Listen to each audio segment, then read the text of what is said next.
Hi everyone, welcome back to the channel. My name is Abdullah Khan, and in today's video we're going to be discussing part 2, and I'm going to be making a video right now about part 2 of last minute preparation for the 11 plus exam.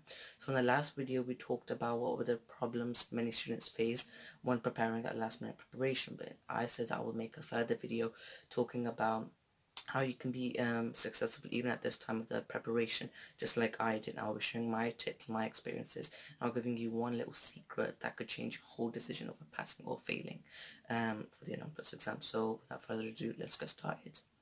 So I'm going to give it to you straight. The one little tip or secret is a strict but simple timetable.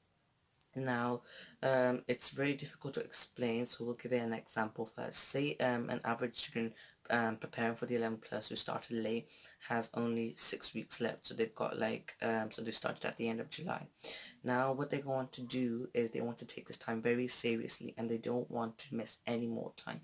No more messing around, just straight onto the task. Pretty straightforward, right? But it's a bit more complicated than that, because you need to make a timetable that has a week for each subject, and knowing that there's only 4 subjects, this will also give you a advantage if you've got 6 weeks left, because you can leave the last 2 weeks for all the subjects preparation, so you can use the Bonds 11 plus for all the books preparation. Now let's say that that student wanted to do maths for the first week. What they're going to do is they want to perform a baseline assessment, and this will give the parent or the tutor information on how good the student is at that maths assessment. They'll know what are the weak points and the strong points. Now they'll be able to use this observation to know what kind of worksheets they need to give for the weak points, because for example, say that his weak points were, or his or her weak points were geometry, algebra, and interpreting graphs.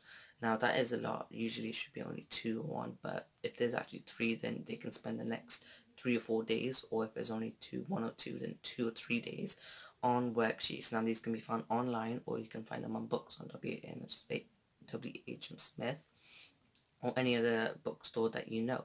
So once you've done this, you'll be able to have a wider knowledge. You'll be able to know what kind of mistakes you are making, and those silly mistakes, they should be constantly watching YouTube videos or going online to see how to stop making silly mistakes. It's pretty straightforward, but they need that extra bit of advice. So even if they want to watch my videos, they can do so if they want to. Now going on to the second week, they might want to do English next, then non-verbal reasoning and verbal reasoning. Same kind of procedure for each subject for each week.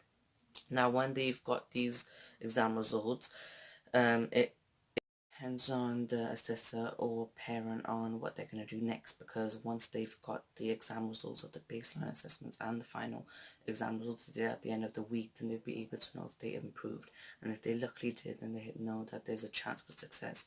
So using these exam results, they need to further assess those students, give them more worksheets, and towards the end, the students' mind should be relaxed, because there was a lot of stress, much more compared to those who started early. So you need to take some time to relax, complete less harder work, but also review. It's also important to review. So over the last week, review and see what kind of mistakes you make, and watch kind of videos like mine and also others who explain on 11 plus advice. So that was it for this video. Don't forget to subscribe, comment on more video ideas you would like me to do, and I'll catch you in the next one.